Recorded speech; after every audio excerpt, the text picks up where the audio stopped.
నమస్తే, నేను మీ సతీష్. ఇంట గెలిచి రచ్చ గెలవాలి అంటారు. కారణం ఏమిటి అంటే, మనం ఏదైనా కూడా ఒక కార్యక్రమాన్ని తలపెడతా ఉంటే అది చదువు విషయంలో కావచ్చు, లేదా వ్యాపారం విషయంలో కానీ, ఉద్యోగం విషయంలో కానీ, లేదా రాజకీయమైనా కూడా మన భవిష్యత్తుకి సంబంధించి మనం ఏదైనా ఒక కార్యాన్ని తలపెడతా ఉంటే ఆ కార్యం సక్సెస్ కావాలి అన్న, అందులో మనము ఖచ్చితంగా గెలవాలి, నిలదొక్కుకోగలగాలి అంటే మనకి మొదటి సపోర్ట్ ఎక్కడి నుంచి కావాలి? మన అనుకున్న వాళ్ళ దగ్గర నుంచి, అంటే మన ఇంట్లో వాళ్ళ దగ్గర నుంచి ముందు దానికి సంబంధించి సహకారం, మద్దతు లభిస్తే మనం అక్కడే సొహం గెలిచినట్లు అవుతుంది. అప్పుడు బయట ఏ కార్యక్రమాన్ని చేపట్టడానికైతే మనం వెళ్తా ఉన్నామో అక్కడ ఏవైనా అవాంతరాలు వచ్చినా, అక్కడ ఏమైనా సమస్యలు వచ్చినా, అక్కడ ఏమైనా ఇబ్బందులు వచ్చినా కూడా వాటిని మనం ధైర్యంగా ఎదుర్కోగలుగుతాం. కారణం ఏమిటి అంటే, అరే అక్కడ ఆ సమస్య ఉంది అని మనం భయపడకుండా మన వెనకాతల మన వాళ్ళు ఉన్నారు, మన ఇల్లు ఉంది, మన ఇంట్లో వాళ్ళు మనకి సపోర్ట్గా ఉన్నారు.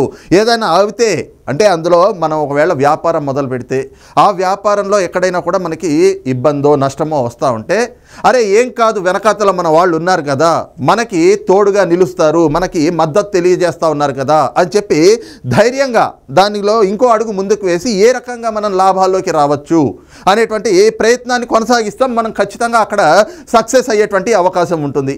అలాగే పోనీ రాజకీయంలో కూడా చూస్తే మనం గెలుపోవటంలు అనేటువంటివి ఉంటాయి, కానీ గెలుపు కోసం కృషి చేయాలి అంటే, గెలవాలి అంటే ఖచ్చితంగా మనకి సపోర్ట్ ఉండాలి.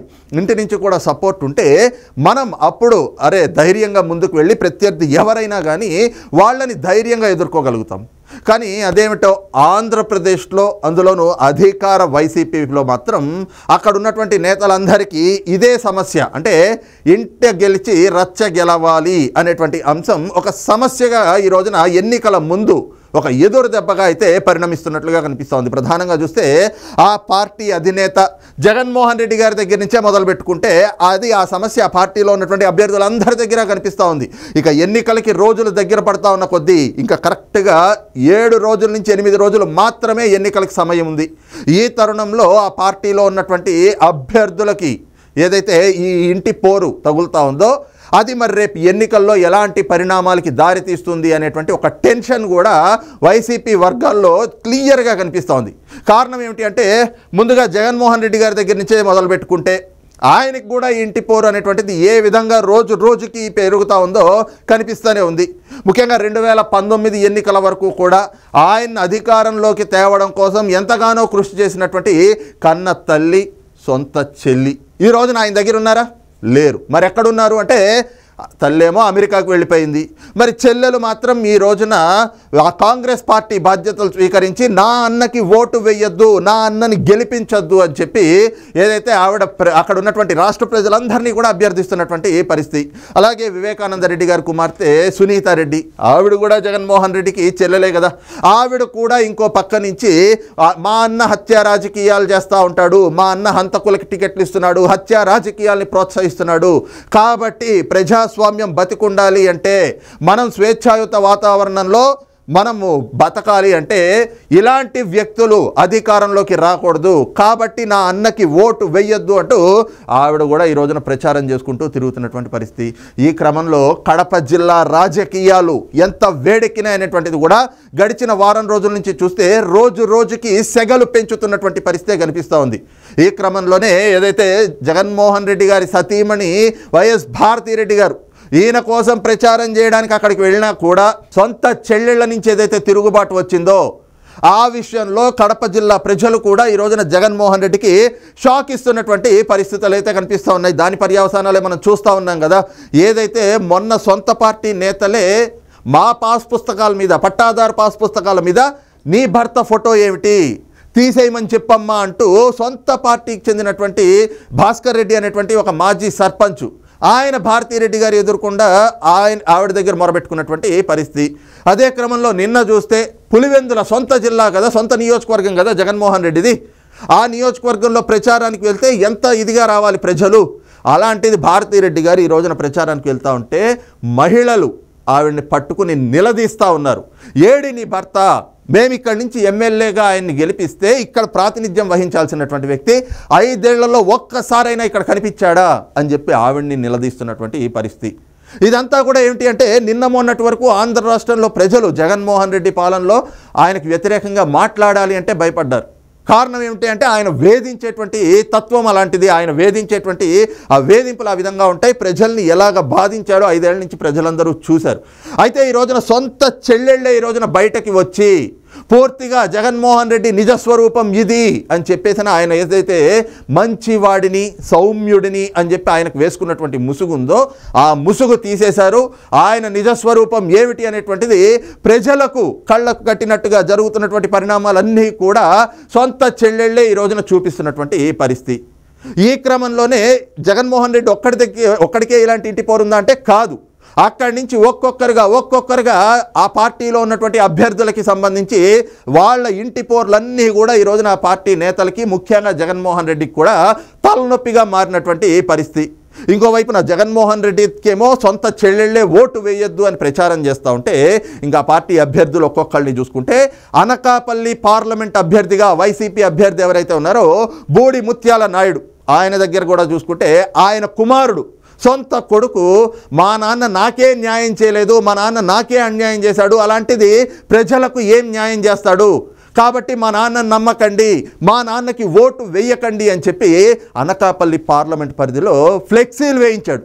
మరి సొంత కొడుకు ఇంట్లో ఉన్నవాడు నీ కన్న కొడుకే నిన్ను నమ్మట్లేదు అంటే ఇక ప్రజలు ఏ విధంగా నమ్మేటువంటి పరిస్థితి ఉంటుంది? అదే కదా ఈ రోజున ప్రజల్లో కూడా జరుగుతున్నటువంటి చర్చ. ఒకవైపున జగన్మోహన్ రెడ్డి గారికి ఏమో ఆయన చెల్లెళ్ల రూపంలో ఇంటి పోరు, ఇంకో వైపున బూడి ముత్యాల నాయుడికి ఆయన కొడుకు కన్న కొడుకే ఓటు వేయొద్దు అంటూ ప్రచారం చేస్తున్నటువంటి పరిస్థితి. ఇంకో పక్కన చూస్తే ఏదైతే ముద్రగడ పద్మనాభం, ఆయన్ని మొదటి నుంచి జగన్మోహన్ రెడ్డి ఏ విధంగా ఆయన్ని ఏదో కాపు సంక్షేమం కోసం ఆయన పోరాటం చేస్తున్నటువంటి వ్యక్తిగా ఆయన్ని ప్రొజెక్ట్ చేస్తూ ఆయన్ని వెనకుండి నడిపించిందంతా కూడా జగన్మోహన్ రెడ్డి. మరి ఆఖరికి ఏం చేశాడు? తీసుకొచ్చి ఆయన్ని పార్టీలో చేర్చుకున్నాడు. ముద్రగడ పద్మనాభం, ఆ ముద్రగడ పద్మనాభం మొదటి నుంచి కూడా ఏమిటి అంటే పవన్ కళ్యాణ్ అనేటువంటి వ్యక్తిని టార్గెట్ చేసుకుని పవన్ కళ్యాణ్ గారికి అలాగే అంటే జనసేన తెలుగుదేశం పార్టీ ఈ రెండు పార్టీల మధ్యన పొత్తు కుదరకుండా ఉండేందుకు జగన్మోహన్ రెడ్డి వాడినటువంటి ఒక అస్త్రం అది. ఆ విషయం ప్రజలందరికీ కూడా స్పష్టమైపోయింది. కానీ ఈ రోజున ముద్రగడ పద్మనాభం ఏదైతే ఆ ముసుగు ఆయన తొలగించేసి ఆయన వైసీపీ కోవర్ట్గానే ఇంతకాలం పనిచేశాను, ఇంతకాలం వ్యవహరించాను అనేటువంటిది తేట తెల్లం చేస్తూ ఆయన వెళ్ళిపోయి జగన్మోహన్ రెడ్డి సమక్షంలో వైఎస్ఆర్ కాంగ్రెస్ పార్టీలో చేరిపాడు. ఇక చేరిన తర్వాత ఏదైతే పవన్ కళ్యాణ్ గారిని టార్గెట్ చేశాడో ఆ క్రమంలో ఆ విమర్శలన్నీ కూడా మరింత పదును పెడుతూ ఏకంగా ఒక సవాల్ చేసినటువంటి పరిస్థితి. ఏదైతే పిఠాపురంలో పవన్ కళ్యాణ్ గారు గెలవరు, ఆయన గెలిస్తే నేను నా పేరు మార్చుకుంటాను ముద్రగడ పద్మనాభ రెడ్డి అని చెప్పేసి ఆయన ఒక సవాల్ విసిరారు. ఆ సవాల్ విసరంగానే ఏమైంది? ముద్రగడ పద్మనాభం గారి కుమార్తె ఆవిడే బయటకు వచ్చి నా పేరు క్రాంతి అంటూ ఒక వీడియోని రిలీజ్ చేసింది. ఏదైతే మా నాన్న జగన్మోహన్ రెడ్డి చేతిలో పావుగా మారాడు, మా నాన్నని నమ్మకండి, మా నాన్న చేసేదంతా కూడా తప్పుడు పనులు, మా నాన్న ఏం మాట్లాడినా కూడా ఎవరు పట్టించుకోవద్దు, పవన్ కళ్యాణ్ గారి గెలుపు కోసం నేను కృషి చేస్తాను అని చెప్పి ముద్రగడ పద్మనాభం గారి కుమార్తె వచ్చి మా నాన్న నమ్మొద్దు అని చెప్పింది.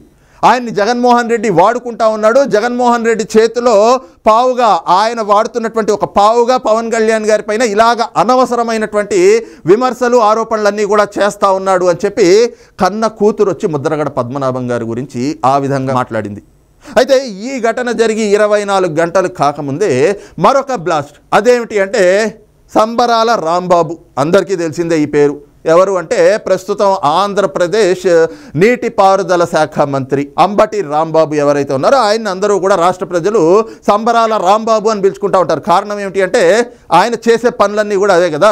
సంక్రాంతి వచ్చిందంటే చాలు చక్కగా ఏదైతే సత్తెనపల్లి నియోజకవర్గం ఉందో ఆ నియోజకవర్గంలో సంక్రాంతి పండగప్పుడు మరి హరిదాసులు తిరుగుతారో లేదో తెలియదు, కానీ ఈయనైతే మాత్రం పగటి వేషగాళ్లాగా డ్యాన్సులు వేసుకుంటూ ప్రతి వీధి కూడా జోలు పట్టుకుని తిరుగుతాడని చెప్పేసి అక్కడ ఒక టాక్ అయితే ఉంది. అంతేకాకుండా ఏవో లాటరీలు గీటరీలు అని చెప్పేసి ఈ వ్యాపారాలు కూడా చేస్తూ ఉంటాడట. ఆయన ప్రజల దగ్గర నుంచి బలవంతంగా ఈ వ్యాపారం పేరుతోటి దండుకుంటా ఉంటాడు, వాళ్ళ దగ్గర లాక్కుంటా ఉంటాడు డబ్బులు. అయితే ఈ అంబటి రాంబాబుకి సంబంధించి అనేకమైనటువంటి అంశాలు మనం చూసాం.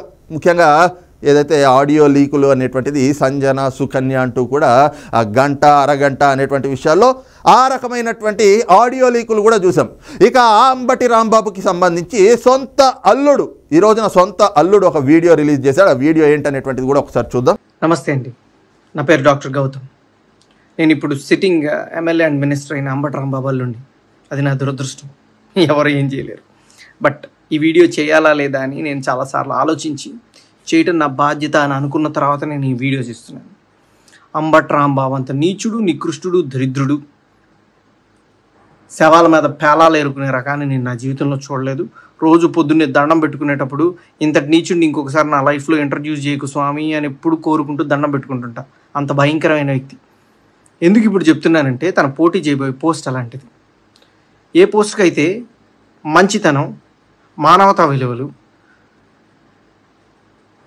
కనీసం బాధ్యత ఉండాలో వీటిల్లో అందరికీ 100% అందరికీ అన్నీ ఉండక్కర్లేదు. 0.001% కూడా లేని వ్యక్తి అంబటి రాంబాబు. ఇలాంటి వ్యక్తికి ఓటేసేటప్పుడు మనకి తెలియకుండానే కొన్నిటిని మనం ప్రోత్సహిస్తున్నట్టు. ఎలాంటి వాటిని? ఎవరైతే నిస్సిగ్గుగా ఎంత పెద్ద గొంతేసుకొని ఎంత పెద్ద అబద్ధాన్ని అరిచినా సరే దాన్ని నిజం చేయొచ్చు అన్న కాన్ఫిడెన్స్తో బతుకుతారో సమాజంలో, అలాంటి వాళ్ళకి ఓటేస్తున్నట్టు. ఎంత లేకి పని అయినా చేసి చాలా హుందాగా బతకచ్చు సమాజంలో అని అనుకునే వాళ్ళకి ఓటేస్తున్నట్టు. ఏదైనా చేసి సిగ్గు లేకుండా సిగ్గులేని తనాన్ని ప్రోత్సహించవచ్చు అని అనుకునే వాళ్ళకి మనం ఓటేస్తున్నట్టు.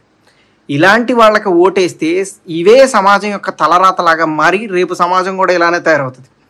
దీన్ని ప్రజలు గమనించి సరైన ఓటుతో సరైన బాధ్యతతో ఓటేసి సరిగ్గా నాయకుడిని ఎంచుకుంటారని ఆశిస్తూ నమస్తే. వీడియో విన్నాం కదా. సొంత అల్లుడు వచ్చి నా మావ అంతా నీచుడు, నికృష్టుడు, పనికిమాలిన వెధవ, ఈ ప్రపంచంలో ఉండడు, రోజు దండం పెట్టుకునేటప్పుడు ఇలాంటి వ్యక్తిని ఇంకే జన్మలో కూడా నా లైఫ్లోకి అయితే ప్రవేశపెట్టకు స్వామి అని చెప్పి దేవుడికి మొక్కుకుంటున్నాను అని చెప్పి ఇంట్లో మనుషులు ఈ విధంగా వీడియోలు చేసి పోస్ట్ చేస్తూ ఉంటే మరి జగన్మోహన్ రెడ్డి వై నాట్ 175 అని చెప్తా ఉన్నాడు కదా. మరి అది ఎక్కడైనా నిజమయ్యేటువంటి పరిస్థితి ఉందా? ఇవంతా కూడా ఏమిటంటే ఈ రకంగా ఇంటి పోరుతోటి ఈ రోజున వైఎస్ఆర్ కాంగ్రెస్ పార్టీ నాయకులు ఎక్కడ నెగ్గగలుగుతారు? ఇంట్లోనే గెలవలేనటువంటి వాళ్ళు రచ్చకొచ్చి అంటే వీధిలో ఎలా గెలుస్తారు? ఇవన్నీ కూడా ఈ రోజున ఆంధ్ర రాష్ట్రంలో ప్రజల్లో జరుగుతున్నటువంటి చర్చ. ఎందుకంటే సొంత కుటుంబ సభ్యులే మిమ్మల్ని నమ్మట్లేదు, మీకు ఓటు వేయొద్దు అని చెప్తా ఉంటే రాష్ట్ర ప్రజలు మేము ఎలా నమ్మాలి? మిమ్మల్ని నమ్మి మేము మీకు ఏ నమ్మకంతో ఓటు వేయాలి అని చెప్పి ప్రజల్లో కూడా ఒక చర్చ అయితే జరుగుతున్నటువంటి పరిస్థితి.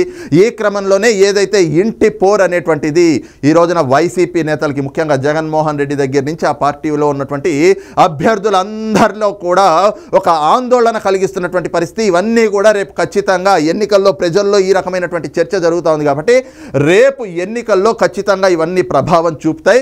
ఈ క్రమంలోనే జగన్మోహన్ రెడ్డి ఏదైతే వై నాట్ 175 అని చెప్తా ఉన్నాడో అందులో కనీసం ఆ 5 పక్కకి పెడితే 17 అంటే 17 సీట్లైనా కూడా గెలుస్తామా అనేటువంటి ఒక భయం కూడా వైసీపీ వర్గాల్లో నెలకొన్నటువంటి పరిస్థితులుగా అయితే ఈ ఇంటి పోరు ద్వారా స్పష్టంగా కనిపిస్తూ ఉంది.